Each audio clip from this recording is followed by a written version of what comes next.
Imagine looking someone dead in the eyes, opening your mouth to speak English, and absolutely nothing comes out. Total, humiliating silence. Your brain just deleted every word you ever learned. I lived this exact nightmare. But today, I am revealing the psychological trick that guarantees you never freeze again. Imagine the exact moment your brain completely betrays you. You spend years studying grammar rules. You memorize thousands of vocabulary words in your room. But then, a foreigner looks you in the eyes, asks a simple everyday question, and suddenly, nothing. Just dead, heavy, terrifying silence. Your chest tightens. Your heart starts racing. You feel completely exposed, thinking that everyone around the table is judging your intelligence. If you have ever felt this paralyzing fear when speaking English, listen to me carefully. You are not broken, and you are definitely not alone. I know exactly how that suffocating panic feels because it almost destroyed my confidence entirely. But what if I told you that the secret to never running out of things to say has absolutely nothing to do with learning more English vocabulary? Stick with me until the very end of this video, because I am going to reveal a psychological communication trick that will guarantee you never freeze again. Hello, my friends, and welcome to Glaze English. If you want to conquer your fear of speaking and finally unlock your true voice, please hit that subscribe button right now to support the channel so we can keep making these useful lessons for you. Let me take you back to a moment I will never forget. I was doing a 3-month engineering internship at the KK4 factory over in Malaysia. When I was out on the factory floor, looking at the equipment and talking about the clinker production process, my English was totally fine. I felt safe behind my technical knowledge.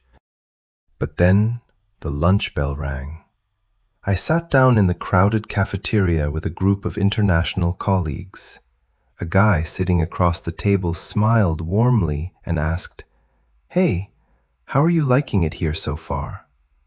I opened my mouth and gave a very stiff reply. "It is very good," I said.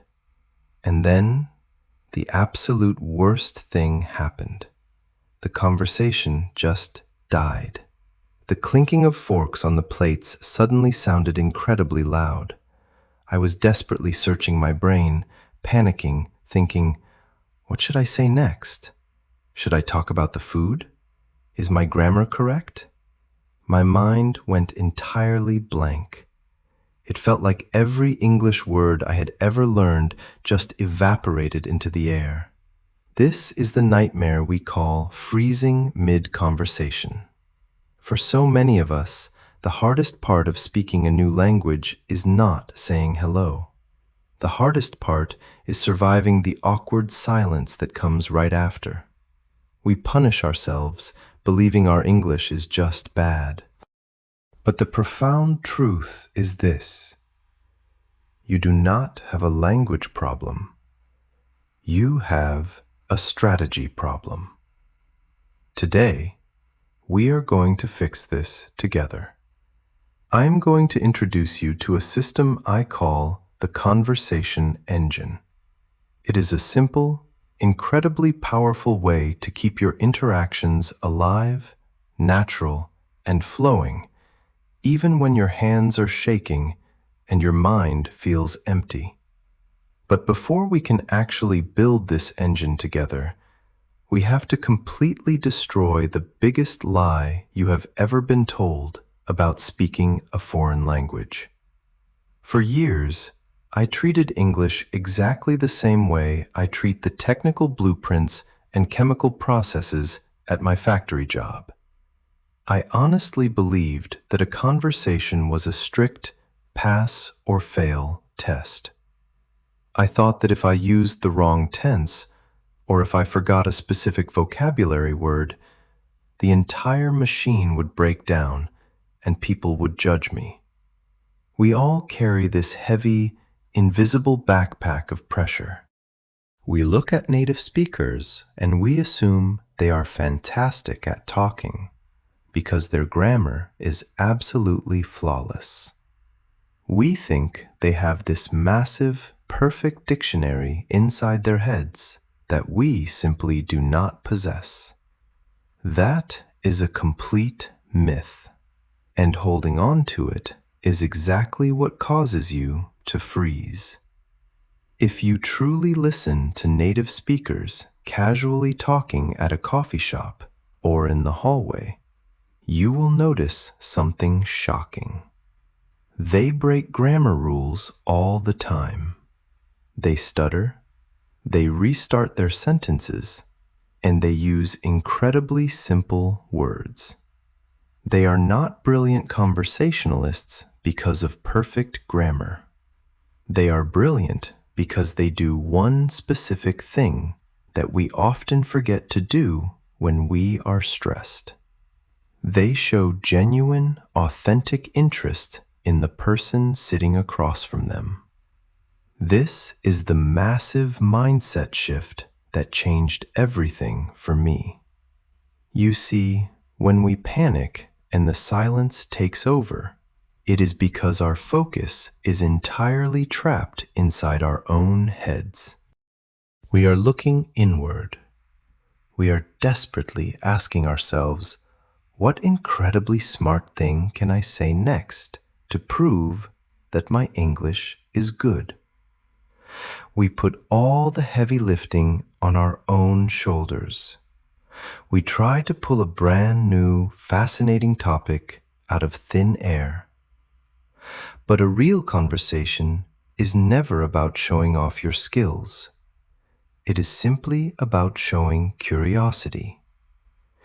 You must stop being the performer and start being the explorer. The moment you shift your focus outward toward the person you are speaking with, the heavy pressure instantly vanishes. You do not need to invent a brilliant topic because the other person is already handing you the exact materials you need. Every time they open their mouth, they are giving you the raw fuel for the conversation. Your only job is to take that fuel and provide the spark.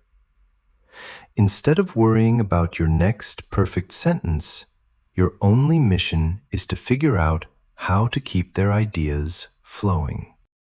And the most powerful tool to create that spark is actually the simplest one of all. The single most reliable tool you can use to create that conversational spark is a simple mechanism we call the follow-up question. A true follow-up question is not a panicked thought you suddenly pull out of nowhere just to fill the awkward silence. It is a deliberate hook into the exact sentence the other person just finished saying. Think about what happens when we freeze. We hear our colleague speak, and our stressed brain scrambles to find a completely new, impressive topic to prove our English is good. We awkwardly blurt out, "So, do you like the weather?" when they were just talking about their weekend. That feels forced and disconnected. A true follow-up question, however, stays exactly on their path. This is the critical difference between a dead end and an open door. Let me give you a very real scenario. Imagine a colleague looks at you and says, "I live in London." A typical English learner, terrified of making a grammar mistake, will just nod politely and reply, "Oh, okay, nice." And boom, the door slams completely shut. The energy dies right there. By giving a dead-end answer, you force the other person to carry the heavy, uncomfortable burden of starting a brand new topic all over again. But an open-door reply changes the entire dynamic. You hear, "I live in London." Instead of shutting down, you lean in a little bit and ask, "Oh, really? Which part of London?" Or you ask, "How long have you lived there?" Or even, "Do you actually like living in such a crowded city?" Notice how none of those sentences require master-level vocabulary. They are everyday words that you already know, but they are incredibly powerful because they show warm curiosity. They tell the other person, "I hear you and I value your story." Let us look at another example that hits close to home for all of us. Suppose someone says, "I am really struggling with learning English right now." You could just agree and say, "Yeah, me too." But that is a dead end. Instead, you grab your conversational tools. You ask, "What is the absolute most difficult part for you?" Or, "Are you learning it for your career or just for travel?" Suddenly, you are no longer taking a terrifying language test. You are simply acting like a gentle, interested detective. Take one more common situation that used to make me freeze up completely. Someone casually mentions, "I went to Spain last year." The terrified learner just says, "Wow." End of story. But the curious learner says, "Oh, wow. Which city did you visit?" Or, "Did you try the authentic local food?" Every single one of these questions is a tiny bridge. You are building a bridge for them to easily walk across, keeping the flow alive. Here is a beautiful secret I discovered during my own struggles. The best follow-up questions are almost always short. You do not need to construct a complicated paragraph in your head before you speak. Sometimes, you literally only need one single word combined with a warm tone of voice. Words like "why?" or "where?"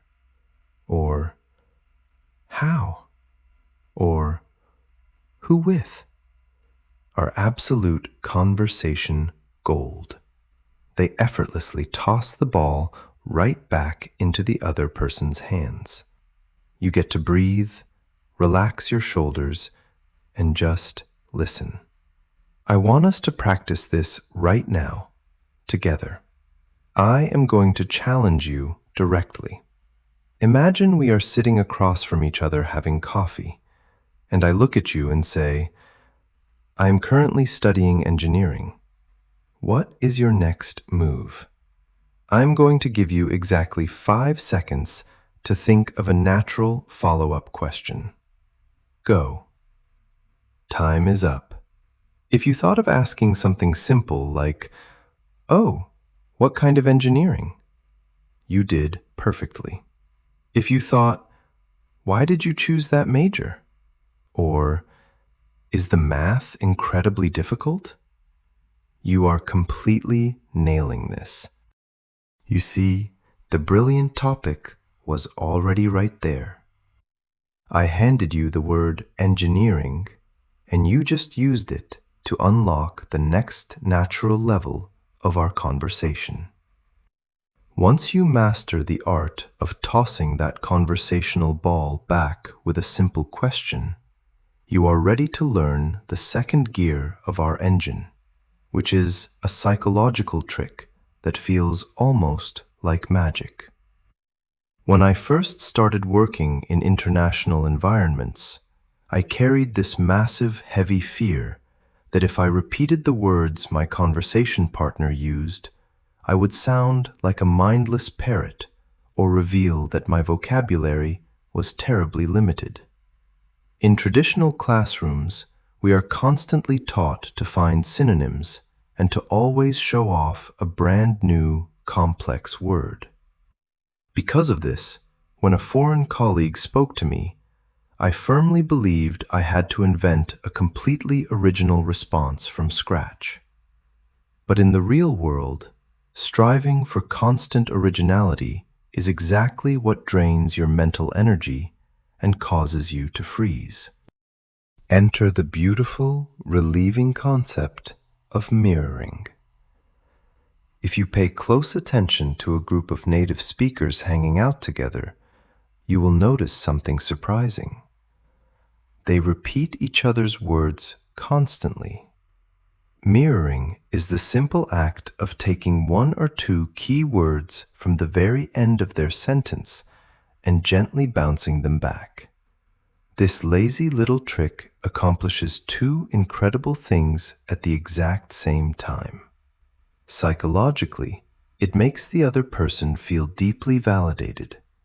As human beings, we subconsciously love hearing our own thoughts and experiences reflected back to us.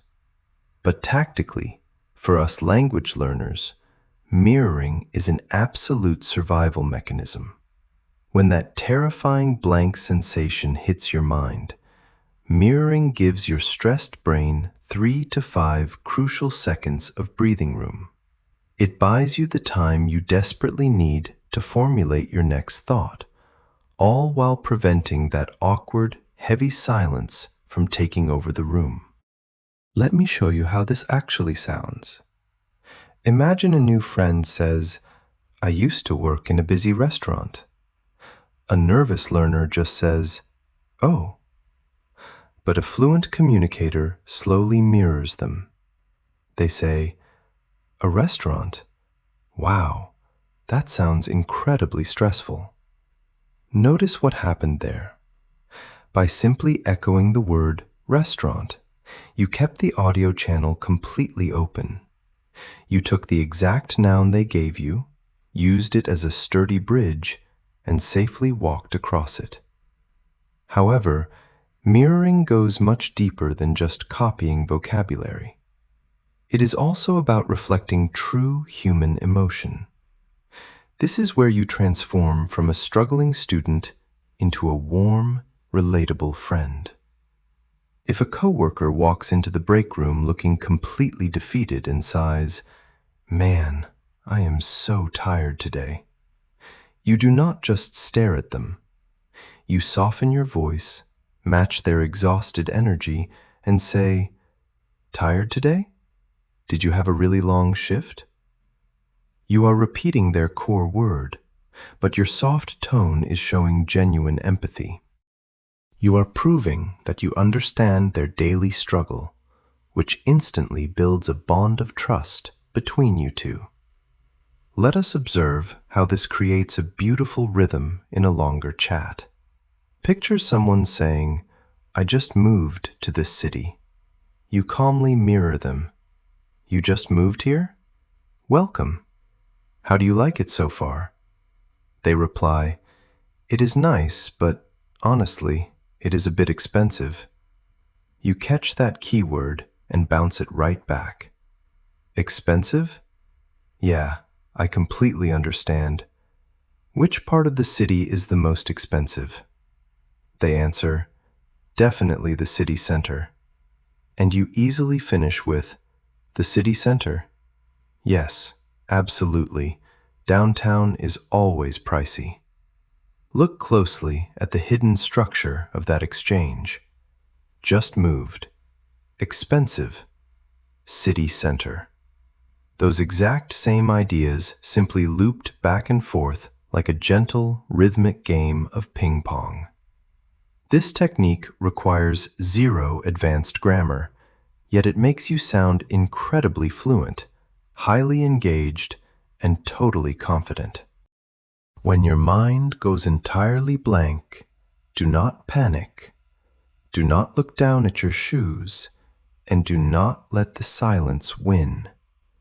Just reach out, grab the very last word they handed to you, repeat it thoughtfully, and give your brain the grace to catch up. After you have successfully bought yourself some crucial time and kept the other person talking, the moment will eventually arrive where you must share your own thoughts and step into the spotlight. This is the final place where so many of us hit a wall, giving a terrified one-word answer that instantly kills the vibe we just worked so hard to build. To solve this, we must install the third and final gear of our conversation engine, which I like to call expansion phrases. These are incredibly simple, pre-packaged bridge builders that allow you to stretch your sentences without needing to construct a complicated grammatical masterpiece. Think of tiny phrases like, "I like it because," or, "Well, it depends," or, "For example."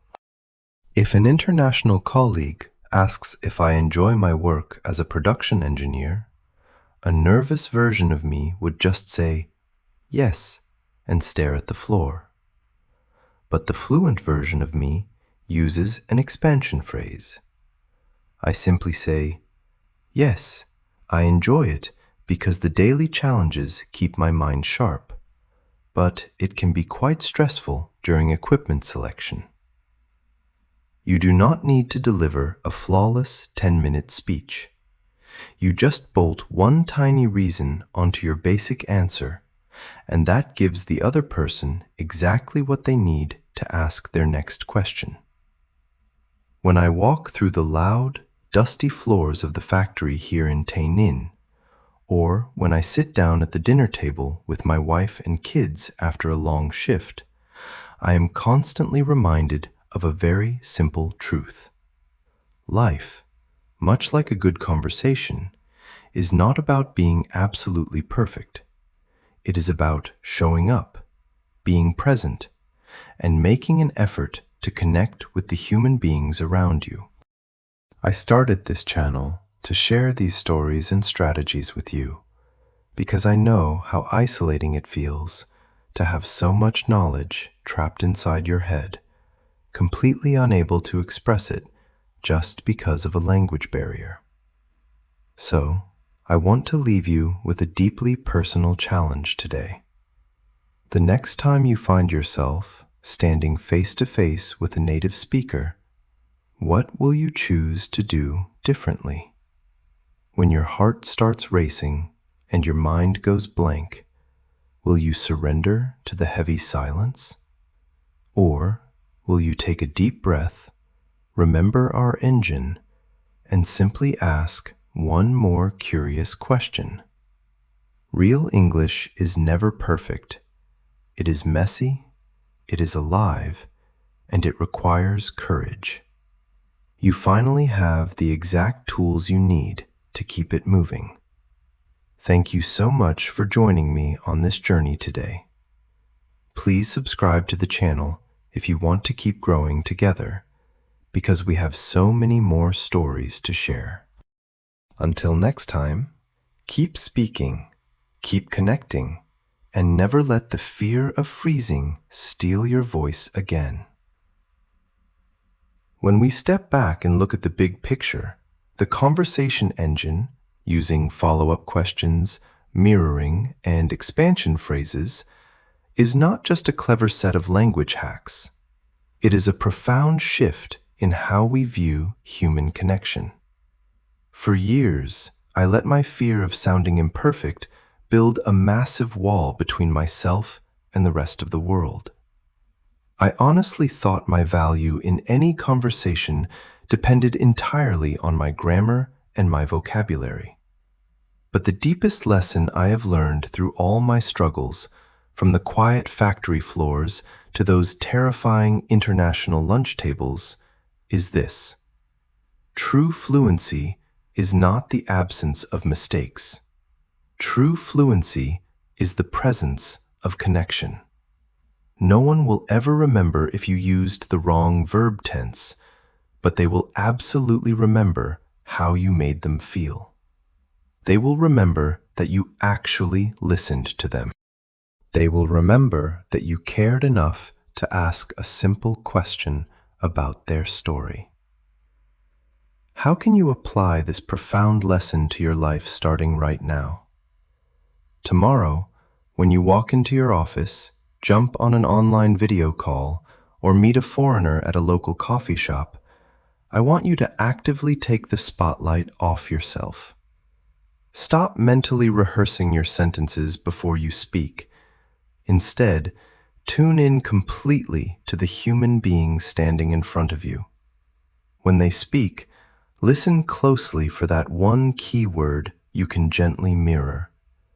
When they finish a sentence, treat it as an open door and ask just one more curious question.